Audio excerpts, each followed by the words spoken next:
Buen día, mi nombre es Mario Gabriel Garza Rivera, del grupo 012 de la carrera de Criminología.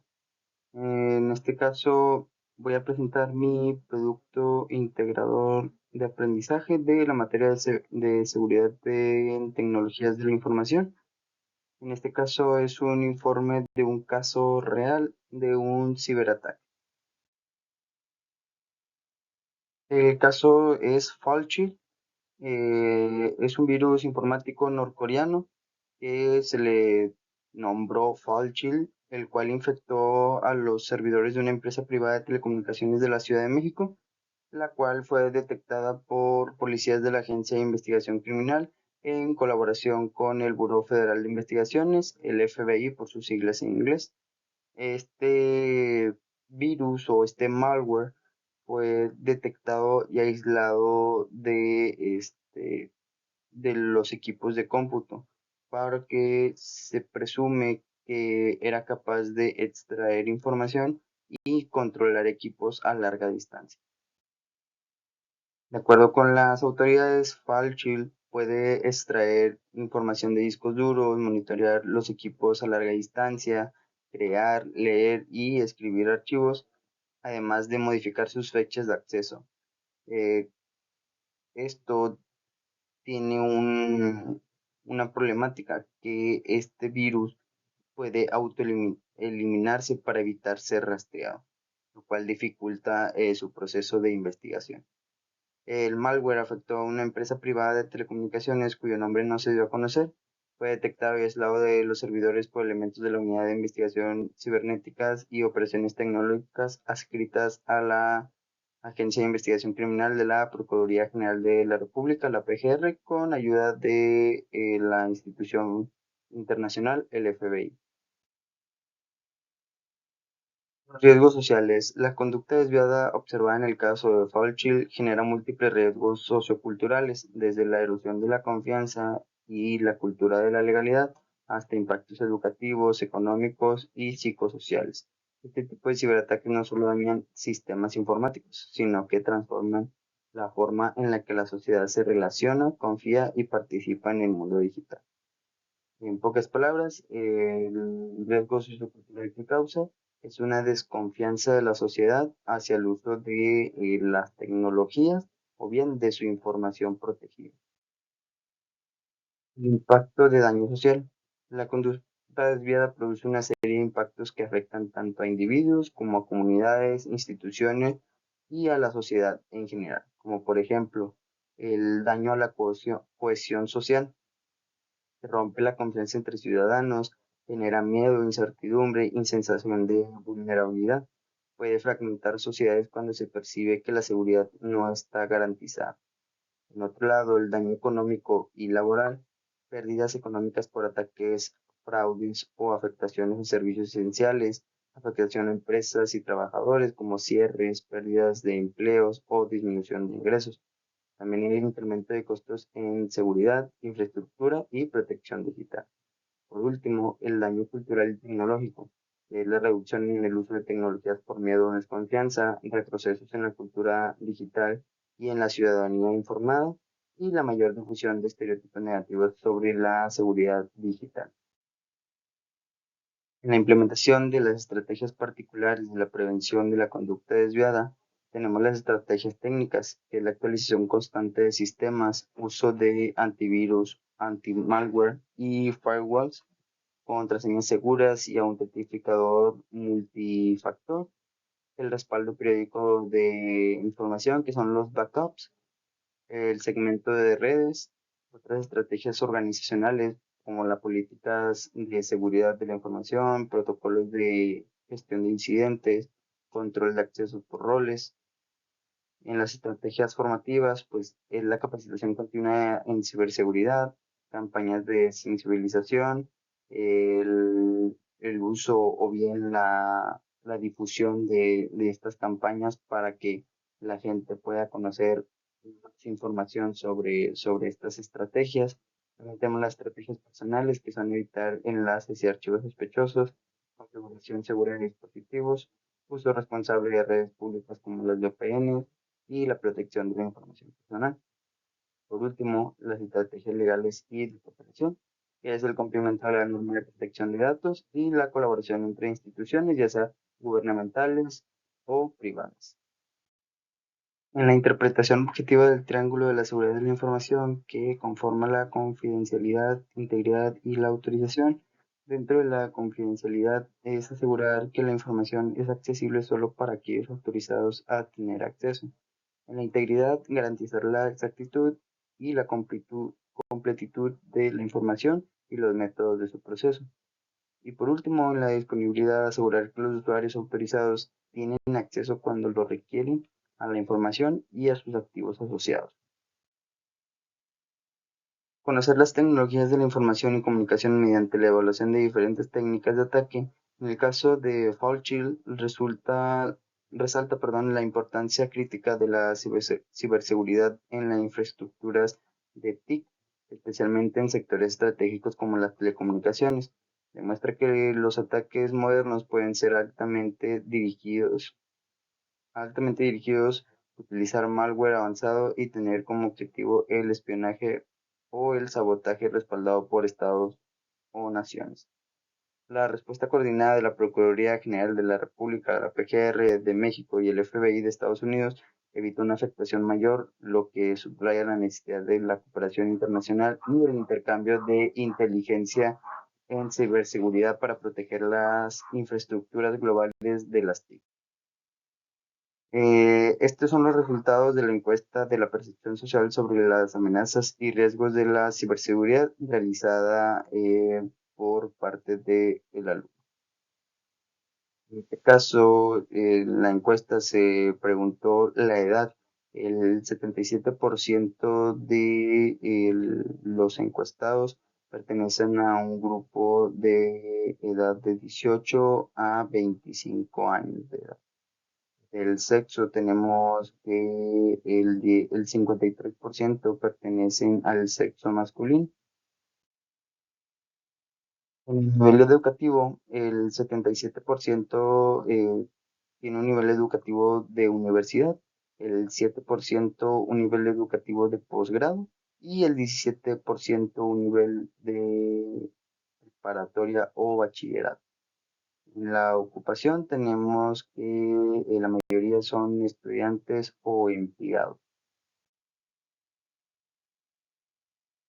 ¿Con qué frecuencia utilizas el Internet? El 97% de las personas lo utilizan a diario. ¿Qué dispositivos usas con mayor frecuencia para conectarte a Internet? En este caso se les dio la opción de seleccionar más de una opción. El 56% pues usa su equipo telefónico o su teléfono celular para conectarse a Internet. El 28% una computadora portátil o bien conocidas como laptops. El 9% una tableta. Y por último el 7% una computadora de escritorio que pues, actualmente se utilizan en los trabajos. ¿Para qué utilizas principalmente el Internet? En este caso también se les dio opción de seleccionar más de una opción. El- Hubo 28 respuestas de que para redes sociales, 18 respuestas para trabajo, otras 15 para estudio, 11 para compras en línea, entretenimiento un 16 y para trámites o servicios gubernamentales hubo 5 respuestas. Se les pregunta también qué tan seguros se sienten al navegar por Internet. El 50% contestó que algo seguro, el 37% contestó que poco seguro y solo el 13% se siente muy seguro navegando por Internet. ¿Consideras que conoces los principales riesgos y amenazas cibernéticas como virus, phishing, robo de identidad, etcétera? El 43% contestó que parcialmente conocen los principales riesgos de amenazas cibernéticas. El 37% dijo que sí, completamente conocen estos riesgos y amenazas cibernéticas. Y el 7% contestó que no mucho. También se les cuestionó si han sido víctimas de algún incidente relacionado con la ciberseguridad, como hackeos, fraude, robo de datos. El 47% contestó que sí, otro 47% contestó que no, y el 7% contestó que no estaban seguros, es decir, que no tenían conocimiento si habían sido víctimas de un incidente relacionado a la ciberseguridad. En una escala del 1 al 5, ¿qué tan preparado te sientes para identificar amenazas en línea? Donde 1, nada preparado, 5, muy preparado. El 60% contestó que se siente un 3 en la calificación como preparado, el 13% como 2 y el 20% como 6. Es decir, que la mayoría de las personas se sienten preparadas para identificar amenazas en línea. ¿Qué tipo de amenazas consideran más peligrosas actualmente? En este caso, el que tuvo un mayor porcentaje de fue el robo de identidad, que es donde el ciberdelincuente roba tu identidad para hacerse pasar por ti y así cometer fraudes, robar más información de amigos, familiares, en empleos, etcétera. ¿Crees que las instituciones como gobiernos, empresas, escuelas protegen adecuadamente tus datos?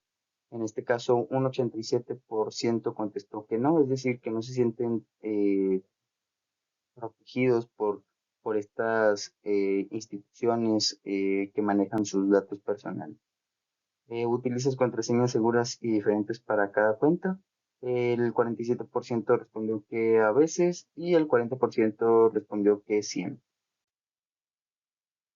¿Tienes activada la verificación de 2 pasos en las cuentas principales? El 97% respondió que sí tienen activada la verificación de 2 pasos en las cuentas principales, que este es un método de seguridad que la mayoría de las aplicaciones tienen o deberían de tener para proteger tus cuentas o bien tu información.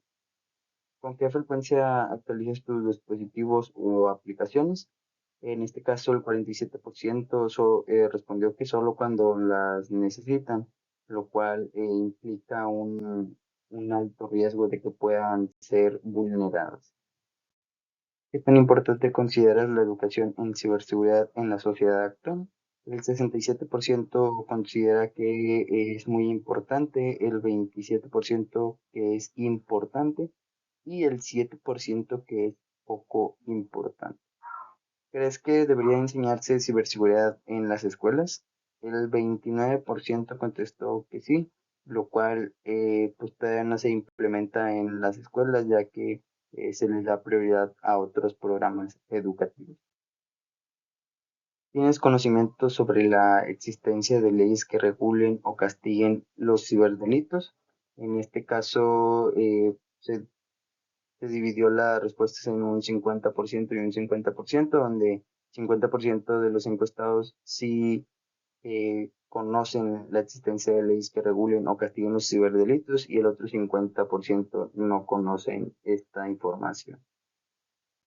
Por último, en tus últimas palabras menciona qué medidas crees que deberían implementarse para mejorar la seguridad digital. En este caso se le dio una respuesta abierta y con ello se logró generar un collage de respuestas con las palabras más utilizadas por los encuestados.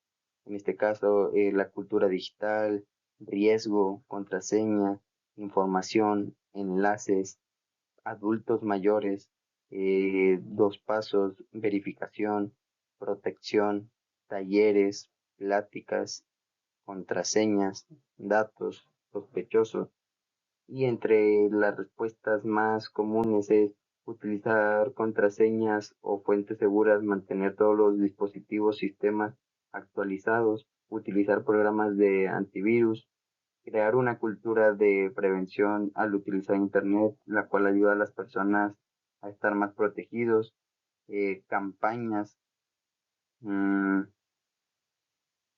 mejorar la educación acerca de los riesgos, eh, Actualizaciones constantes, mantener sistemas, aplicaciones al día para cerrar vulnerabilidades, conciencia digital, capacitar personas a identificar correos sospechosos, enlaces falsos, estafas comunes, brindar información necesaria, realizar campañas, normativas actualizadas para garantizar los derechos digitales. Como conclusión, podemos decir que todos están de acuerdo que su información en el ciberespacio corre riesgo al no tener un- una protección verídica o una protección realmente grande. ¿A qué me refiero con esto? A que pues, no todos tenemos acceso a un antivirus, a un anti-malware, eh, lo cual las empresas son las que deberían de tener eh, el acceso o bien la protección a nuestros datos. ¿Para qué? Para que al momento de que reciban un ciberataque, ellos se puedan proteger y a la vez protejan nuestra información que nosotros estamos brindando para cualquier tipo de trámite o cualquier tipo de navegación. De mi parte ha sido todo. Muchas gracias por su atención.